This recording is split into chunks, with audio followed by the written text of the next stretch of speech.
नमस्कार, जनता टीवी देख रहे हैं आप और मैं हूं आपके साथ जागृति खंतवाल। रुक करेंगे बड़ी खबर की ओर। अयोध्या से इस वक्त की बड़ी खबर, बड़ी जानकारी।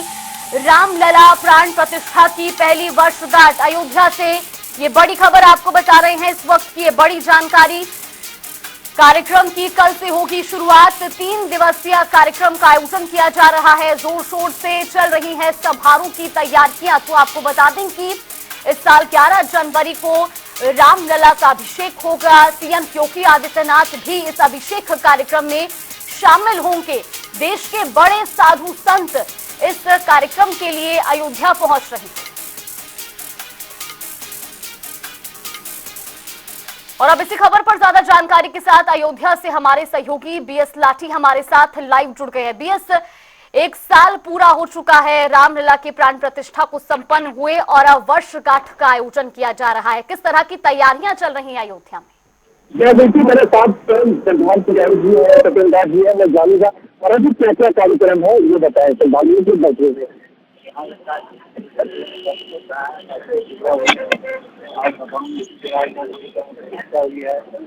जगह है, उसके साथ में गणेश जी की पूजा हुई है, क्योंकि ये जो है और ये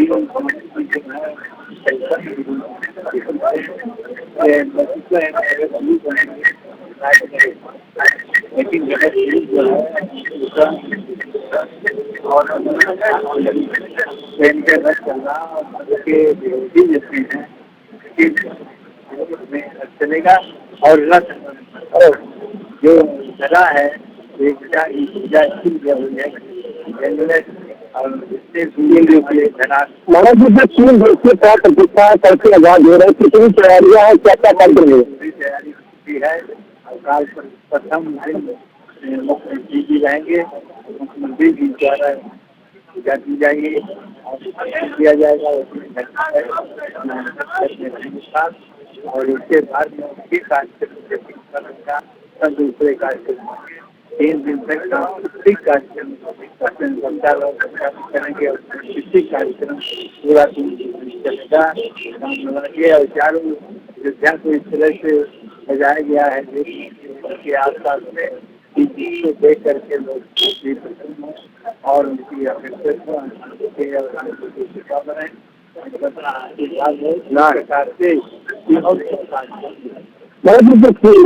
प्रथम वर्षगांठ मनाई जा रही है। ये श्रद्धालु जो जितने हैं, ये श्रद्धालु हर कोई आना चाहता है, तो क्या क्या जो 3 दिन होंगे, दूसरे अनुष्ठान क्या क्या होंगे और क्या कहेंगे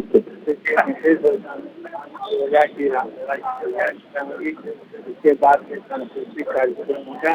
तो जितने भी दर्शनार्थी हैं, जितने भी भक्त हैं, उन सभी लायक पूजा पे क्या होगा और जगह पर आ जाएंगे और पूजा के किया है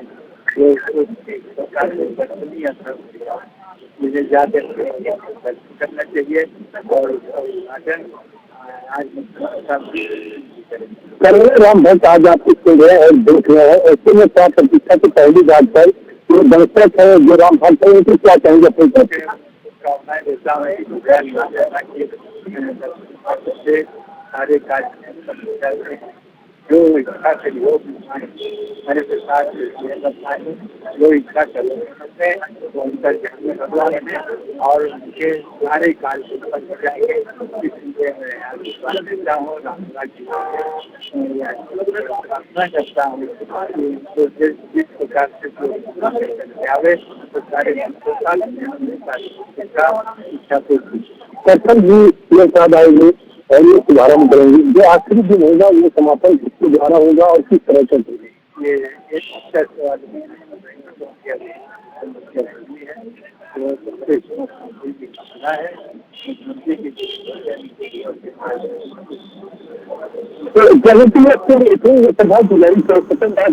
जो बता रहे थे कि क्या खास होने वाला है और जो सीएम योगी आदित्यनाथ आएंगे और क्या क्या कार्यक्रम होगा, जो 3 दिन का विशेष अनुष्ठान होगा, हर समय राम जन्मभूमि के करें द्वार पे करें, देख रहे किस तरीके से श्रद्धालुओं की लाइन लगी है, किस तरीके से श्रद्धालु यहाँ की जो तैयारी है और जिस तरीके से लेकर के अयोध्या में हर कोई अयोध्या में आने को आती है, तो क्या प्रतिष्ठा है ये जो किस्म से लेकर जो गुजरात से चला तो बाल हमें माता जी तो भगवान पूरा राम का दरबार है। और ये भी अयोध्या में हो जाएगा। तो ये गया था पूरा कंचन में पूरा दिखाया गया भगवान राम का सदा भगवान राम का पूरा परिवार। ये कुंभ ये इससे होगा, ये अयोध्या से निकल करके इस समय कुंभ की तरफ जा रहा है। और पहली जो प्रथम दर्शगात है, कि प्रथम दर्शगात अयोध्या में, ये अयोध्या में नहीं पूरे देश में खुशी है क्योंकि भगवान राम लला अपने हैं। और इस समय अयोध्या की जो तैयारियां है कल में अपना स्वयं आएंगे और इस पूरी तैयारी को लेकर पूरे देश में राम भक्त अयोध्या से जो पहुंच चुके हैं और जो पहुंचने वाले हैं, जिन का सपना था ये सपना साकार हुआ। और लोग पहली बार जैसे लोग जन्मोत्सव मनाते हैं, तिथि मनाते हैं, उसी तरीके से भगवान राम का पहला प्रस्तुत कैसे आजाद होगा जिसका आजाद करेंगे। बिल्कुल बीएस, और क्योंकि पहली वर्षगांठ का मौका और ऐसे में हजारों की संख्या में श्रद्धालु वहां पर पहुंचेंगे रामलला के दर्शन करने के लिए, किस तरीके की व्यवस्थाएं प्रशासन की ओर से, और क्योंकि वीआईपी कई मेहमान भी वहां पर पहुंचते हैं दर्शन करने के लिए ऐसे मौकों पर, तो क्या कुछ व्यवस्थाएं की गई हैं? क्या वीआईपी दर्शन की भी सुविधा है या कल सभी लोग आम श्रद्धालुओं की तरह ही वहां पर दर्शन करेंगे? की बात की जाए तो ये है और ये सवालिया मैं तो सहयोगी करना ऐसा रहेगा कि यहाँ की जो सवालिया है ये मुख्य गीत है। ये जो पूरा कार्यक्रम चलेगा, ये जो पूरा शेड्यूल है वो कल से जिसके निजी आएंगे तो उनसे बड़ा कोई यूपी का वीआईपी नहीं है। जो भी आएंगे जाएंगे और जो नाम का जो पूजा स्टेज होगा, जो स्टेज होगा, जो अनुष्ठान चलेगा ऐसे बनाएंगे अंदर सभा भी करेंगे, शादी करके को संबोधित भी करेंगे और तमाम जो वीआईपी आएंगे, जो जुड़े होंगे ये सब आएंगे। हमारे साथ जगह श्रद्धालु जो है उनसे हम भी कहेंगे कल भगवान राम लला की बात है वहाँ से आए कितने चुकी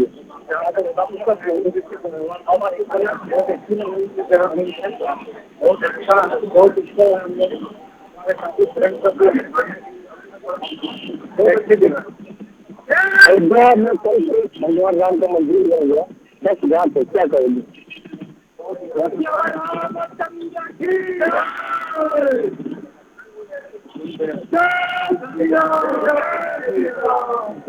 कहाँ से आए हो? पहली बार आए कल भगवान राम का प्रथम घाट है, कैसा लग रहा है यहाँ की तैयारियाँ कितना बदलाव कर रहे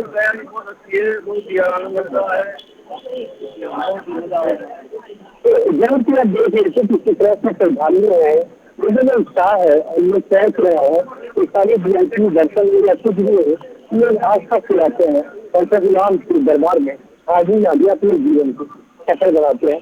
जी जागृति। बिल्कुल, बहुत बहुत धन्यवाद बीएस आपका हमारे साथ जुड़ने के लिए और तमाम जानकारी हम तक पहुंचाने के लिए। तो ये बड़ी खबर आपको बता रहे हैं, 3 दिवसीय कार्यक्रम का आयोजन अयोध्या में किया जा रहा है। दरअसल बीते साल जनवरी में ही रामलला की प्राण प्रतिष्ठा हुई थी और अब वर्षगांठ, पहली वर्षगांठ के लिए 11 तारीख का दिन निश्चित किया गया है। 11, 12 और 13 जनवरी को 3 दिवसीय कार्यक्रम आयोजित किया जा रहा है। कल रामलला का अभिषेक होगा और इस अभिषेक में मुख्यमंत्री योगी आदित्यनाथ भी शामिल होंगे। देश दुनिया के तमाम साधु संत भी कल वहां पर पहुंचेंगे और राम मंदिर में वार्षिक उत्सव कार्यक्रम रखा गया है। कल इस कार्यक्रम की विधिवत शुरुआत होगी। और लखनऊ से बड़ी खबर आपको बता दें, मिल्कीपुर उपचुनाव के लिए तैयारियां तेज। इस वक्त की बड़ी खबर, बड़ी जानकारी, उपचुनाव को लेकर नामांकन प्रक्रिया शुरू हो चुकी है। 5 फरवरी को मिल्कीपुर विधानसभा सीट पर चुनाव होंगे। उपचुनाव के लिए अधिसूचना भी जारी की गई है। इसके बाद आपको बता दें कि 17 जनवरी तक नामांकन की प्रक्रिया चलेगी। 18 जनवरी को नामांकन पत्रों की जांच होगी। 20 जनवरी तक नामांकन वापसी की प्रक्रिया चलेगी और उसके बाद 5 फरवरी को उपचुनाव के लिए वोटिंग की जाएगी। बड़ी खबर, बड़ी जानकारी आपको बता रहे हैं। उपचुनाव को लेकर नामांकन की प्रक्रिया भी आज से शुरू हो चुकी है और इसके लिए अधिसूचना भी जारी की गई है। 17 जनवरी तक नामांकन प्रक्रिया चलेगी।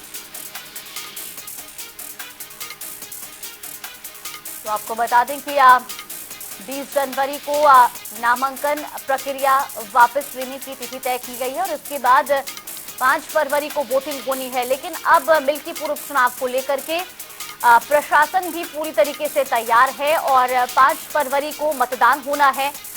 आज से नामांकन का दौर भी शुरू हो चुका है। इसी खबर पर ज्यादा जानकारी के साथ हमारे सहयोगी तौकीर किदवई हमारे साथ जुड़ गए हैं। तौकीर, मिल्कीपुर उपचुनाव जिस पर हर किसी की नजरें टिकी हुई हैं, उसके लिए आज से नामांकन की प्रक्रिया शुरू हो चुकी है। फिलहाल इस पर क्या कुछ अपडेट, क्या आज कोई प्रत्याशी उपचुनाव के लिए नामांकन दाखिल करने वाला है? देखिए, अभी सिर्फ पर्चे आज लिए जा रहे हैं और पर्चा लेने का सिलसिला शुरू हो गया है। लोगों ने अब नामांकन के लिए जो प्रारूप होता है वो लेना शुरू कर दिया है और 17 जनवरी तक ये प्रक्रिया चलेगी। 14 जनवरी तक नामांकन होना है, दाखिल किए जाएंगे। उसके बाद फिर स्क्रूटनी होनी है। उसके बाद कहीं ना कहीं मैदान में साफ होगा कि कौन से प्रत्याशी सामने होंगे। लेकिन मिल्कीपुर के चुनाव में कई पार्टियां इस बार जीत गई हैं। समाजवादी पार्टी और भारतीय जनता पार्टी मैदान में नहीं नजर आएगी। बसपा ने भी ऐलान किया है कि वो भी इस उपचुनाव में होगी।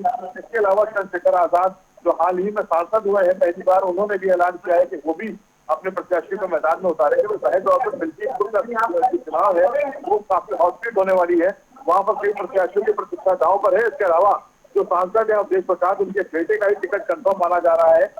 उनके बेटे का नाम अजीत प्रसाद है। वही पहले ऐलान हो चुका था जब 13 तारीख को चुनाव होना था, तब उसमें उनका नाम सामने आया था। यानी कि समाजवादी पार्टी की तरफ से तस्वीर साफ है कौन प्रत्याशी मैदान में होगा, लेकिन बहुजन समाज पार्टी और भारतीय जनता पार्टी का भी प्रत्याशी का ऐलान होना बाकी है। इसको लेकर कई लोगों से आवेदन भी मांगे गए थे। भारतीय जनता पार्टी ने लगातार इसको लेकर चर्चाएं हो रही हैं, बैठकें हो रही हैं कि कौन प्रत्याशी होगा। लेकिन इसके अलावा भारतीय जनता पार्टी के जो नेता है वो लगातार कैंपेन जरूर कर रहे हैं मिल्कीपुर में और वहां पर लगातार देखा जा रहा है कि जो मंत्री हैं, विधायक हैं, उनकी कैंपेन लगातार बनी हुई है। मुख्यमंत्री लगातार दौरा कर रहे हैं। कई बार वो मिल्कीपुर जा चुके हैं। बड़ी योजनाओं का अब तक वहां पर ऐलान कर चुके हैं। जाहिर तौर पर मिल्कीपुर सीट को लेकर समाजवादी पार्टी के जो राष्ट्रीय अध्यक्ष अखिलेश यादव, उन्होंने कहा था कि जिस तरह से कुंडरगी का चुनाव हुआ, उन्होंने आरोप लगाया कि वहां पे वोट की लूट हुई है, इसी तरह से मिल्कीपुर का चुनाव भी होगा।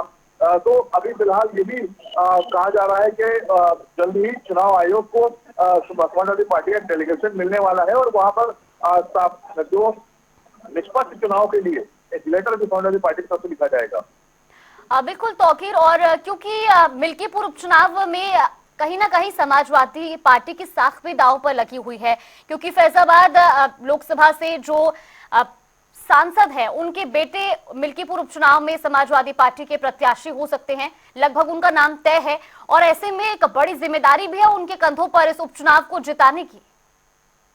देखिए, ये वही सीट है विधानसभा की जहाँ से अवधेश प्रसाद खुद विधायक थे।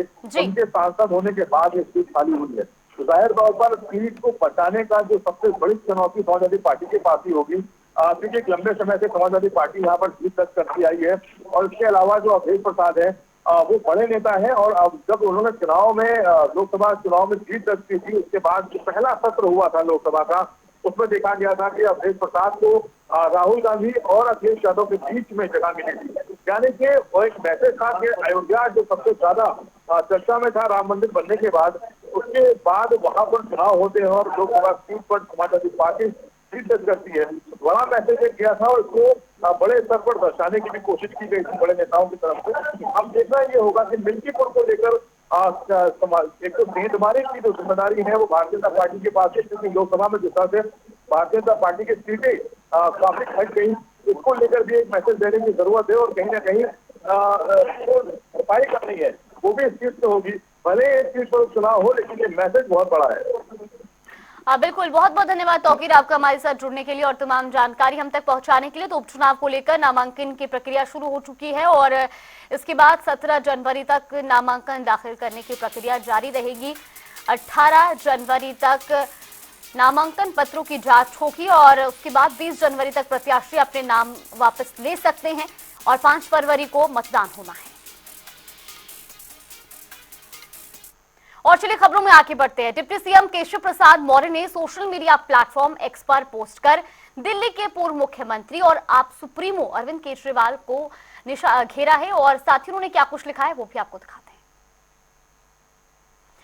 तो डिप्टी सीएम केशव प्रसाद मौर्य का कहना है कि श्री अरविंद केजरीवाल जी, आपके द्वारा पूर्वांचलियों के लिए ऐसे शब्द बहुत ही निंदनीय हैं। आप कभी बिहार के निवासियों को अपशब्द कहते हैं तो कभी उत्तर प्रदेश के वासियों को कोरोना के दौरान भी आपने और आपकी पार्टी ने उत्तर प्रदेश और बिहार के लोगों को दिल्ली के बॉर्डर पर बेसहारा छोड़ दिया, जिसे दिल्ली भूली नहीं है। अब हम पूर्वांचल सहित यूपी और बिहार के लोग फर्जी वोटर नहीं है, मेहनतकश हैं और मेहनती हैं। तो साथ ही उन्होंने कहा कि आत्मसम्मान से समझौता ना करने वाले लोग हैं और इस अपमान का बदला वोट की चोट से जरूर लेंगे।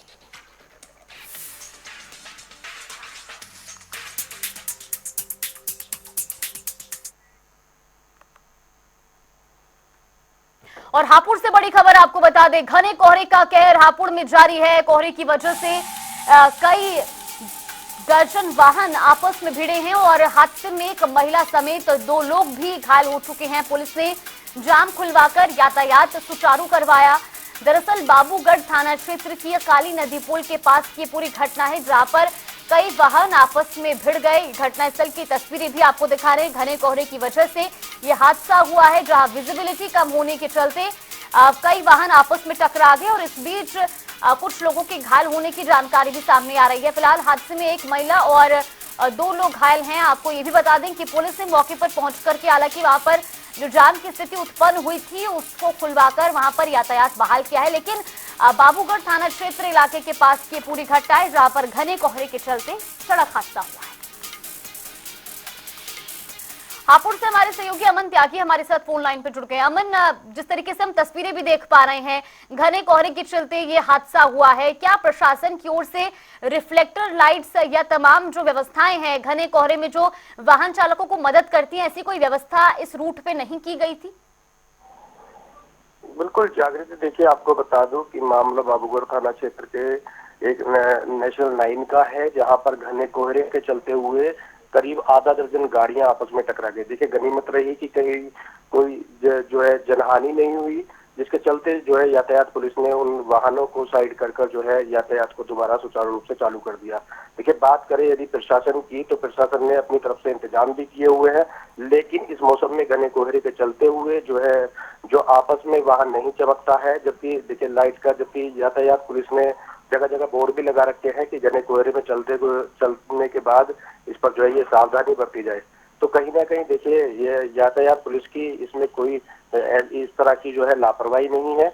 तो घने कोहरे के चलते ये मामला जो है यातायात ये दुर्घटना का सामने आया। जी बिल्कुल, बहुत बहुत धन्यवाद अमन आपका हमारे साथ जुड़ने के लिए और तमाम जानकारी हम तक पहुंचाने के लिए। घने कोहरे के चलते ये हादसा हुआ है, जहां पर तकरीबन आधा दर्जन से ज्यादा वाहन आपस में टकरा गए। हालांकि इस घटना में 2 लोग घायल हुए हैं और फिलहाल पुलिस ने भी यातायात की व्यवस्थाओं को देखते हुए एक बार फिर से रास्ते को बहाल कर दिया है।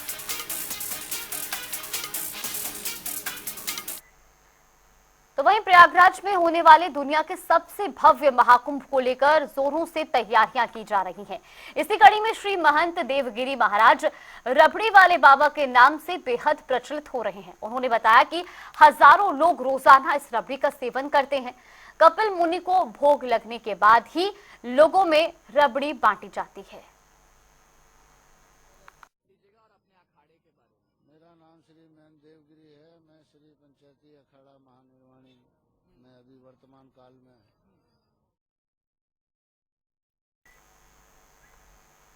और उत्तर प्रदेश की खबरों में फिलहाल के लिए बस इतना ही। आप रुकते हैं छोटे से ब्रेक के लिए।